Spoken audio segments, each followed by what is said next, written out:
का क्या उद्देश्य है? हम लोग अपने विधानसभा क्षेत्र बैरिया के सोनवानी गांव में वहाँ शिक्षाविद रहीं, शिक्षा की अलग जगाने वाली सावित्री देवी फूले जी का आज जयंती मनाया जा रहा था और उस जयंती समारोह में हम लोग आए हुए थे। वहाँ हमारे प्रदेश के सचिव राजन कन्नौजिया जी, पूर्व जिला पंचायत सदस्य शैलेश यादव जी,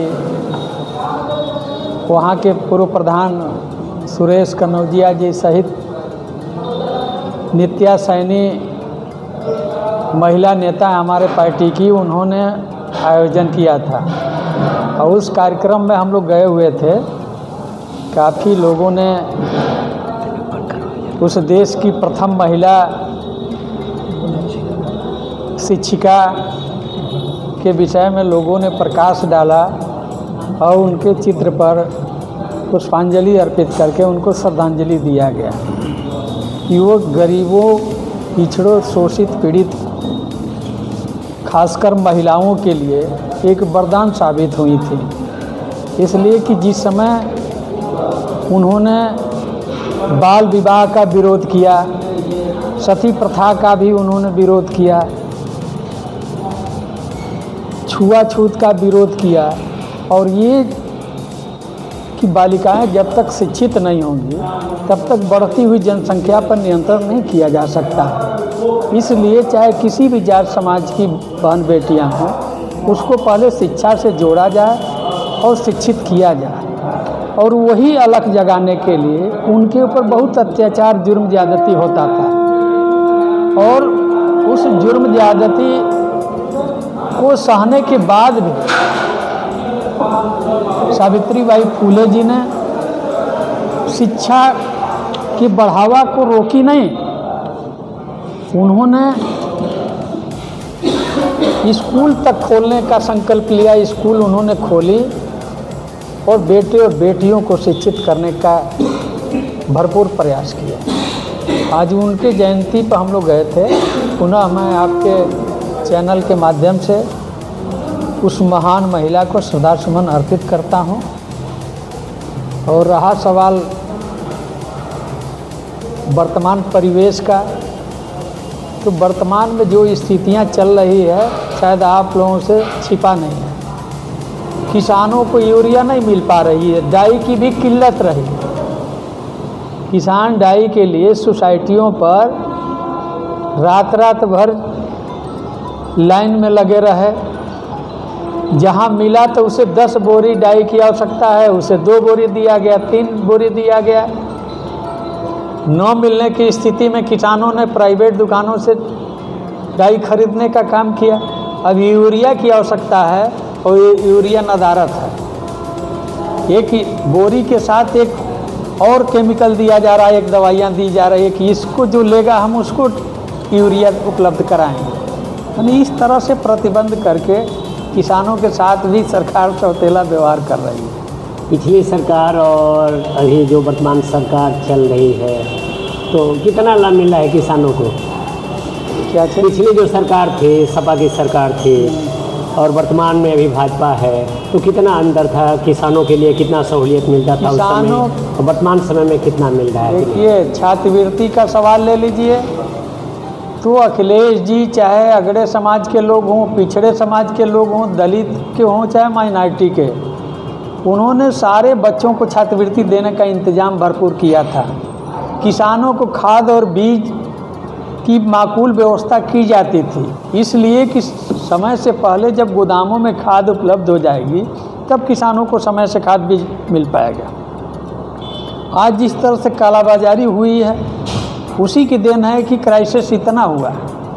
बिजली की किल्लतों से शायद आप अनभिज्ञ नहीं रहे हैं कि गर्मी के मौसम में इतनी बिजली की कटौती, इतनी कटौती हुई कि उसकी कोई सीमा नहीं बची थी। उसे हर आदमी परेशान रहा। बच्चों को रोने की आवाज़ें आती थी, महिलाएं तड़पती थी घर में गर्मी में, किसानों को खेत के लिए पानी नहीं उपलब्ध हो पाता था। अब तो ये सरकार बिजली व्यवस्था, बिजली विभाग को बेचने ही जा रही है। इससे लाखों प्रदेश का जो युवा रोजगार पाता था उसके लिए भी संकट है।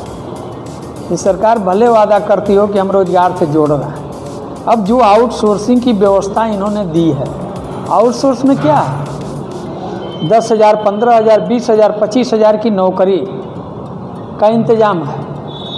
अब वो 25,000 की नौकरी करके टेक्निकल डिग्री, मेडिकल की डिग्री ले करके वो बच्चा अपना भविष्य कैसे सुधार पाएगा? उतने पैसे में न घर बनाने का सपना पूरा होगा, न अपने बुजुर्ग माँ बाप को इलाज करा पाएगा, न ये अपने बेटे और बेटियों को अच्छी शिक्षा दिला पाएगा, न उसके शादी विवाह के लिए समुचित व्यवस्था कर पाएगा। ऐसी परिस्थितियां पैदा हुई। सरकार महंगाई पर नियंत्रण करने का बार बार वादा करती रही। आज महंगाई चरम पे है, महंगाई पे किसी तरह का नियंत्रण नहीं। तो जो पैसे वाले हैं उनके लिए तो कुछ भी संभव है, लेकिन अब सोचिए कि गरीब आदमी के थाली से जब दूध दही तक पर जीएसटी सरकार लगाने का काम किया है, तब सोचिए उसके लिए कौन सी व्यवस्था किया। कपड़े पर ये सरकार जीएसटी लगाई, किसानों के कृषि उपकरणों पर जीएसटी लगा दी। तो ये सारे टैक्स के ऊपर टैक्स लाद करके सरकार कहीं न कहीं प्रदेश के किसान, गरीब, मजलूम, शोषित, पीड़ित के साथ बहुत बड़ा हक तलफी कर रही है। जिस तरह से देश के गृह मंत्री बाबा साहब का देश की पार्लियामेंट में जिस तरह से उन्होंने अपमान किया, उपहास उड़ाया, वो काफ़ी निंदनीय है। उसकी जितनी निंदा की जाए वो कम है। उस स्थान पर पहुंच करके देश की बागडोर संभालने वाले व्यक्ति अगर इस तरह की गलत मानसिकता ले करके और अपमान किसी महापुरुष का करता हो, आज एक कानून व्यवस्था जीरो टॉलरेंस की ये लोग बात करते हैं। बाबा साहब के साथ अपमान हुआ, हमारे पिताजी की मूर्ति क्षतिग्रस्त की गई थी। अभी रेवती थाना अंतर्गत छेड़ी डी गांव है, वहाँ बाबा साहब की मूर्ति पर कालिक पोत दिया गया। ये किस तरह की व्यवस्था चलाना चाहते हैं? अभी फेफना विधानसभा क्षेत्र में 2 नौजवान लड़कों की हत्याएं की गई है, हत्या हुई है। तो ये कानून व्यवस्था कहाँ है? सरकार तो वादा करती है कि हम जीरो टॉलरेंस लेकर के चल रहे हैं अपराध के माने में। उन लोगों को पता ही नहीं है कि अपराध बढ़ रहा है कि घट रहा है, महंगाई बढ़ रही है कि घट रही है, बेरोजगारी बढ़ रही है कि घट रही है, शिक्षा में हम फीस कम कर रहे हैं कि बढ़ा रहे हैं, छात्रवृत्ति नहीं दे रहे हैं। तो इससे बच्चों के ऊपर कितना बड़ा प्रभाव पड़ रहा है। जो गरीब बच्चे हैं, चाहे किसी भी तबके के हों,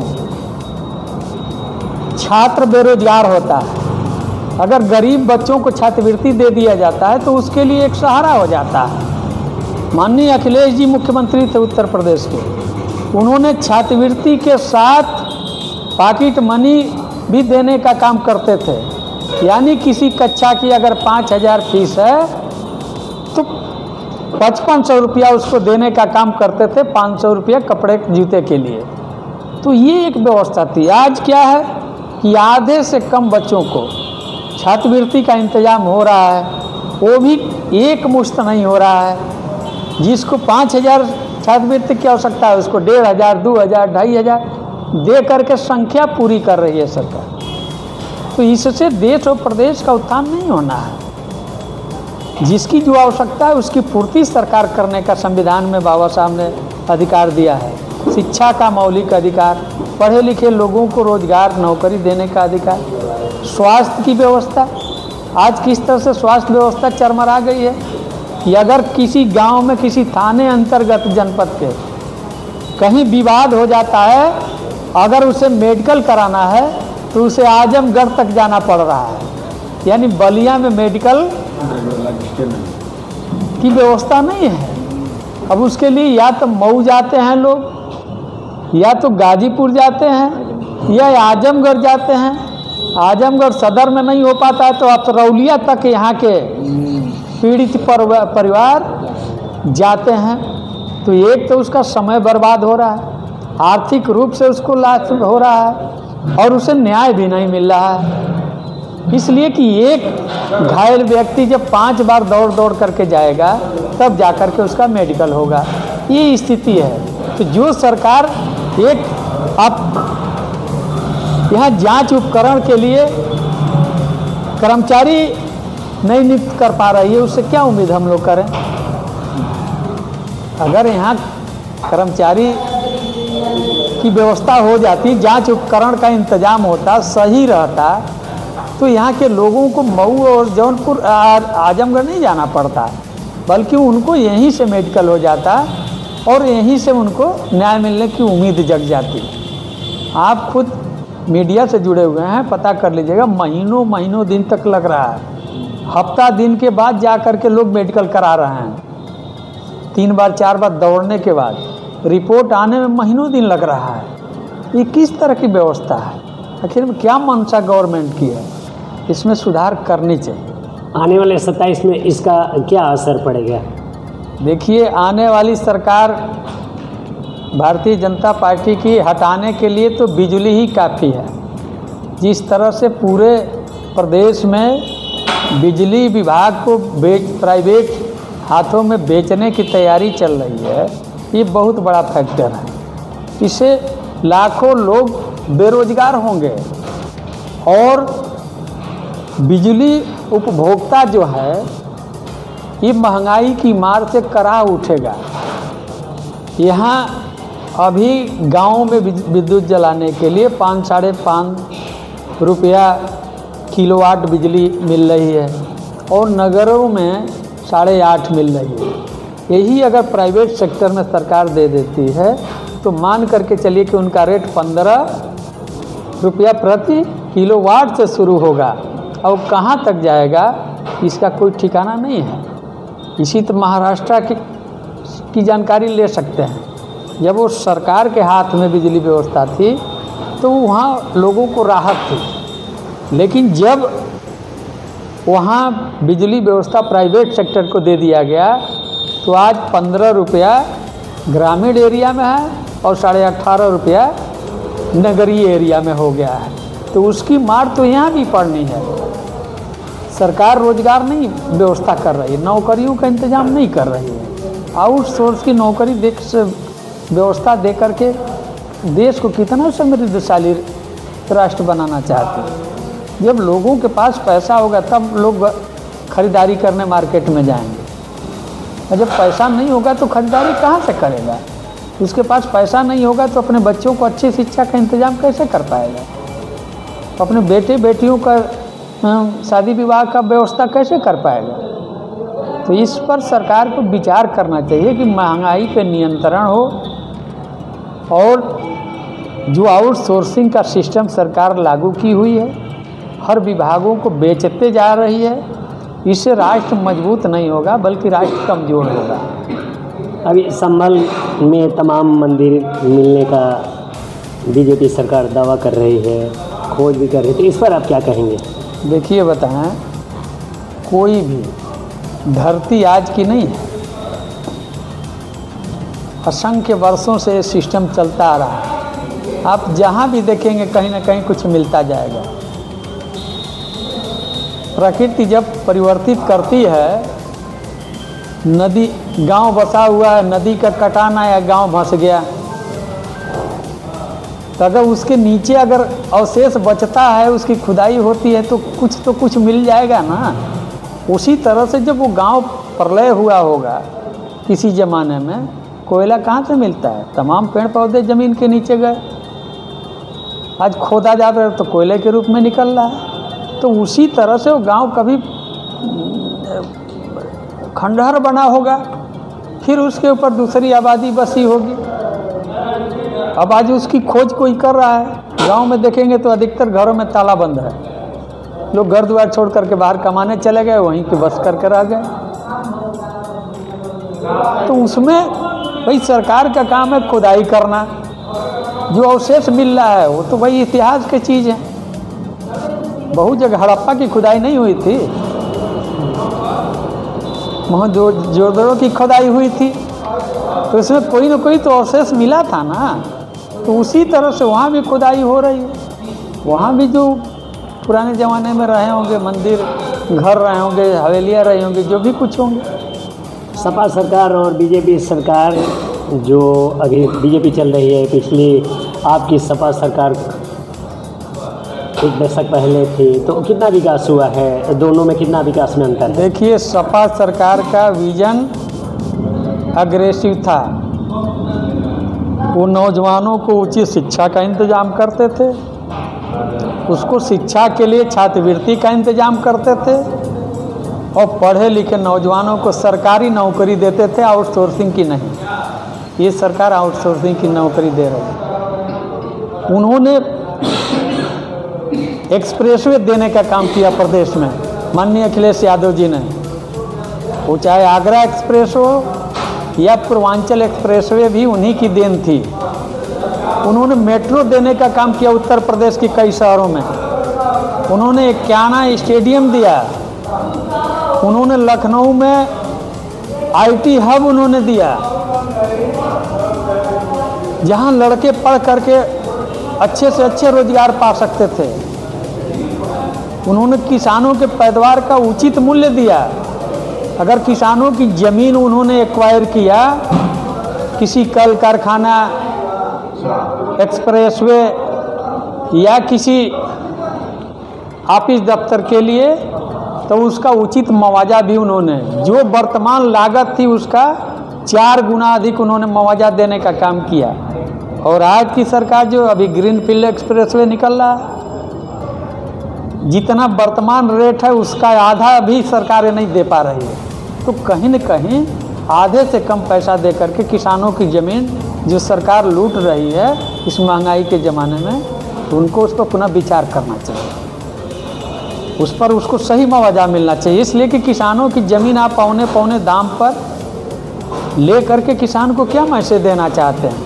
अखिलेश जी तो कहे कि अगर मार्केट की ज़मीन है तो हम वर्तमान रेट जो चल रहा है उसका 4 गुना अधिक देंगे। अगर ग्रामीण इलाके की ज़मीन है, जितना वहाँ खेत की लागत होगी उसका हम 4 गुना अधिक बढ़ा करके ज़मीन का रेट मुआवजा देने का काम करेंगे। तो उन्होंने तो सबका सम्मान किया। उन्होंने न किसानों के साथ हकतलफी किया, न बेरोजगार नौजवानों के साथ किया, न छात्रों के साथ किए, और न छोटे व्यापारियों के साथ। ये सरकार जीएसटी लाई है तो क्या छोटे दुकानदार परेशान नहीं हैं? जीएसटी ला करके जिस तरह से छोटे छोटे दुकानदारों को तबाह कर रही है सरकार। ये स्वदेशी अपनाओ का नारा किसका था? बीजेपी सरकार का था। स्वदेशी अब कहाँ चला गया? अब तो ये विदेशियों को भी शिक्षा खोलने का अधिकार दे दिए हैं।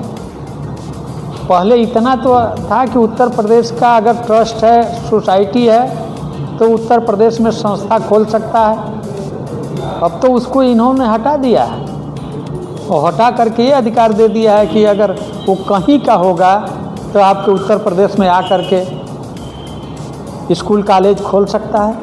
तो जो पहले से यहाँ पूंजी लगा करके यहाँ स्कूल कॉलेज चला रहा है, अब उनके हाई प्रोफाइल व्यवस्था के आगे तो उसके विद्यालय टूट जाएंगे ना। तो कहाँ स्वदेशी रहा? स्वदेशी तो नहीं रहा। तो ये इन लोगों का सिस्टम है, कहिए कुछ और करिए कुछ और। जहाँ जनता महंगाई की बात उठाती है तो हिंदू मुसलमान कर दीजिए, बेरोजगार नौकरी की बात उठाता है तो लाठियों से पीटिए, और मुद्दा उठा दीजिए मंदिर मस्जिद। इससे देश और प्रदेश का विकास नहीं हो सकता है। हम आत्म संतुष्ट हो सकते हैं उस सिस्टम से, धर्म के नाम पे, मंदिर मस्जिद के नाम पे, भारत पाकिस्तान के नाम पे। लेकिन ये हम सोच लें कि हमारा आने वाला जनरेशन मजबूत होगा, नौकरी पाएगा, अपने परिवार का भरण पोषण करेगा, हमें दवा दुआ का इंतज़ाम करेगा, तो ये संभव नहीं है। जो बहुत खुश होता होगा कि ये सरकार अच्छा काम कर रही है, 10 साल के बाद उससे पूछिएगा और रोता हुआ मिलेगा। इसलिए रोता हुआ मिलेगा कि उसका भी लड़का पढ़ लिख करके बेरोजगार होगा। आज किसानों के पास जो फसल हो रही है उसका उचित मूल्य नहीं मिल रहा फसल का, और सरकार MSP देने से भाग रही है। भाई किसानों की यही मांगना है कि हमारे खेत में जो लागत है खाद बिया जुताई सिंचाई का, उसके अनुरूप में हमको मूल्य दे दीजिए। तो सरकार क्यों नहीं दे रही है? नहीं दे रही है। और किसान जोड़ दे अगर सही तरीके से अपनी मेहनत मजदूरी खाद बिया सिंचाई कटाई मड़ाई जुताई, तो उसका भूसा भी उसको लाभांश के रूप में नहीं मिलेगा। बस किसान को तो इतनी उम्मीद है कि चलो भाई हम अपने खेत में अपने खाने के लिए कुछ बेचने के लिए भी पैदा कर लिए, इससे किसान संतुष्ट होता है। नहीं तो सरकार का व्यवस्था लचर है, किसानों के साथ सौतेला व्यवहार ये सरकार कर रही है। इसलिए कि बिजली का रेट यही सरकार बढ़ाई, डीजल पर GST इन्होंने बढ़ाया, जुताई सिंचाई जो महंगी हुई है इसके लिए सरकार जिम्मेदार है। कृषि उपकरण पे अगर 18% से लेकर 28% GST लगाने का काम किया तो किसान की जुताई सिंचाई भी महंगी हुई। इसलिए कि आपके भी संज्ञान में होगा कि जब मनमोहन सिंह जी की सरकार थी तो उस समय डीजल का रेट 52-54 रुपया हुआ करता था, आज 97-98 रुपया है। तो जब 97-98 रुपये डीजल बिक रहा है, सरकार ने अपनी GST बढ़ा ली, तो उसका मार किसके ऊपर पड़ रहा है? किसानों के ऊपर पड़ रहा है। उसकी मार व्यापारियों के ऊपर पड़ रहा है, उसकी मार उपभोक्ता के ऊपर पड़ रहा है। जब डीजल महंगा होगा तो समझ लीजिए कि उससे माल की जो ढुलाई होती है वो भी महंगा होगा, जो किसान की सिंचाई जुताई होती है वो भी महंगा होगा। तो ये व्यवस्था जो है कर के ऊपर कर लादने की जो सरकार का सिस्टम है, इन लोगों का नारा था कि हम 1 नेशन 1 टैक्स, यही था ना कि हम एक सामान पर एक ही टैक्स ला देंगे। कि ये कहाँ चरितार्थ हो रहा है? नहीं हो पा रहा है। जब ऑलरेडी उत्पादक जहाँ से सामान का हो रहा है वहाँ से सरकार कर वसूल ले रही है, तो फिर नीचे तक आने का क्या उचित है? जहाँ से आप सामान लीजिए वहाँ कर दीजिए। तो इससे महंगाई पे कोई नियंत्रण नहीं संभव है। इसलिए सरकार को इस पर कमेटी गठित करना चाहिए, उस पर जांच कराना चाहिए, उस पर आम जनमानस के हित में बड़ा से बड़ा कदम उठाना चाहिए कि हम महंगाई कैसे रोक पाएँ, हम नौजवानों को नौकरी रोजगार कैसे सुलभ कर पाएँ, हम सस्ती बिजली का इंतजाम कैसे कर पाएँ, तब जाकर के हमारा प्रदेश और हमारा राष्ट्र मजबूत होगा। धन्यवाद।